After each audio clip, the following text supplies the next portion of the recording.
Hey, what's up guys? Coach Jesse Minshew with Get Handles Basketball here with Ryan Toshner. Guy knows his stuff when it comes to performance. We're at his gym, TNT Performance in Brookfield, Wisconsin. He's gonna show you some ways to take your game and your handles next level by improving your performance. Let's jump into it. Okay, so the first thing we're gonna tackle is crawling. Now, I know that sounds simple, but it's really gonna help with some shoulder stability, some hip stability, and some core stability, so that when you go from one side to the other, you're gonna be a lot more compact and you're gonna be able to make your crossovers quicker. So the simplest version of this is on all fours. So your feet are down, your knees are down, your hands are down. And just like walking or running, we're gonna go one hand in the opposite leg. It looks a little bit silly and you don't really walk with the same arm and same leg. So we're gonna pick up our right hand and our left leg at the same time and take a step forward. Then we're gonna pick up the left hand and left leg and take a step forward. So again, the easier version of this is just being on your knees. To make it a little bit harder and to really feel your abs with this, we're gonna come just off of the knees. So when I say just off the knees, I mean like an inch or two off. You don't wanna come way like this with your butt way up in the air. Keep those hips and the knees fairly close to the ground. So when we move this way, we're gonna do the same thing. Pick up left hand and right leg, take a step. Right hand and left leg. Left hand and right leg, take a step. It helps as well if you look to see where you're going. When you're going forward, look forward, and when you're going backwards, kind of look in between the legs. That'll help you move a lot easier. Okay, so to demo how challenging crawling can actually be, like I said, it sounds super simple, and crawling forward probably is going to be simple, but crawling backwards is way harder than what you think. But that's where all the benefit comes, right? So I'm going to have Jesse do this just so you guys can see how awesome and how challenging it actually is. So Jesse's going to start out on all fours, and I'm actually going to make him come up just off of his knees. So keep those knees about an inch away from the ground. And right hand, left leg first, or left hand, right leg, however it works. Yep, and then good. Take 3 or 4 steps forward. Good, and then go backwards. So look between the knees. Yeah. So here's the little trick. If you imagine like you're climbing down a ladder, that will help. Yeah, you see he's like shaking all over the place. Yeah. That's a little bit harder going backwards. I can feel it. Yep. Yep, that's awesome. So again, something that makes it a little bit easier, imagine like you're climbing a ladder or going down a ladder. Or you can imagine like you're Spider-Man or something. You're like climbing up a building, climbing down a building. Makes it a little more entertaining. If you do that a little bit and you find that that's easy going forward and backwards, you can always add sideways into it, or like play with it. Treat it like you're you know, I don't know, your 4-year-old brother or something and you're crawling around. So again, you don't just have to go forward. You can go in circles, you can go sideways, you can reach a hand out, you know, mess around with it and have fun. Go slow, go fast. Everything is going to be super helpful.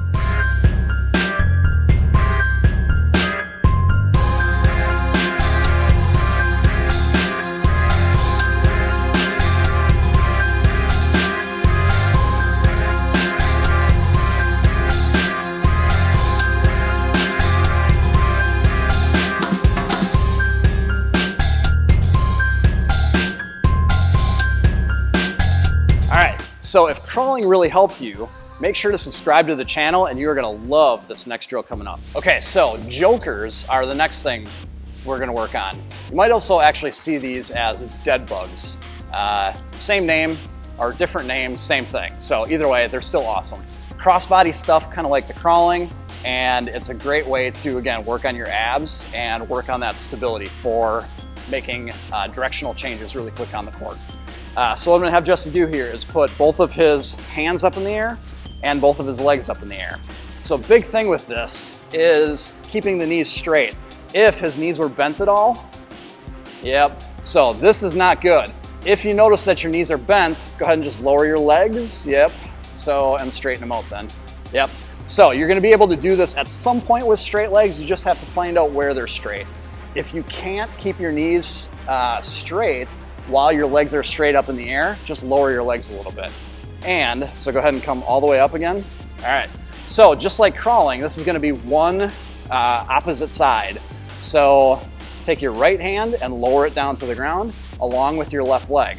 So best of all, or optimally, we would do these at the same time. Then bring them back up, good. Now let's go with left hand and right leg. Yep, bring them back up. Now hit a couple of these. While you're doing these, try to reach out. You're trying to reach the wall with your foot, and you're trying to reach the other wall with your other hand. Make that a nice long line. Feel your abs there? Oh yeah, that's good.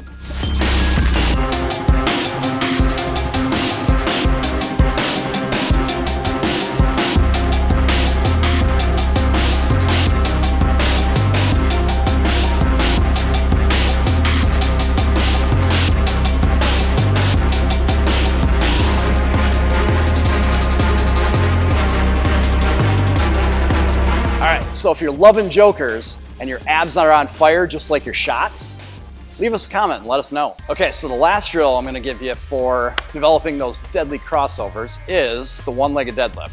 Now, I have a kettlebell here. You can do this with a kettlebell, you can do it with a dumbbell, a bag of rocks, like throw some books in your backpack or something. Just as long as you have some weight, that would be best. You can do it without weight, but it's a little bit better if you do it actually with a weight. So we're gonna do this by putting one foot next to whatever our weight happens to be, our kettlebell, bag of bricks or rocks or whatever. We're gonna take our other foot and we are going to stretch it back, kind of slide it back. Almost imagine like you were on a roller skate or rollerblades and there's a half pipe behind you and you're sliding that leg up the half pipe.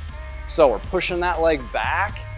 Right at the very end, it's gonna come up off the ground, and the same leg that's going up, use that hand to grab your kettlebell or your dumbbell or whatever it is that you're picking up and stand up with it. And then put it back down, stand up without it. The second thing about this, I have shoes on, but they're really pretty flat. This drill is really best if you do it barefoot or socks or something like that. If you're wearing tennis shoes, it's gonna be a lot harder to balance. And while you might have them on, obviously on the court, doing this drill is going to be better without them. So, and shoot for probably like 5 or 10 reps on each side, and then obviously switch legs and do it on the other side. Notice too that when I'm in this bottom position, this leg is bent. You can kind of think of this like if you're defending, you're in this kind of neutral stance where your hips are back, your knees are bent a little bit, but you can still see what's in front of you. That's the same basic thing that we're going to do in this drill. It's just that we have one leg behind us. Keep watching because there's more coming.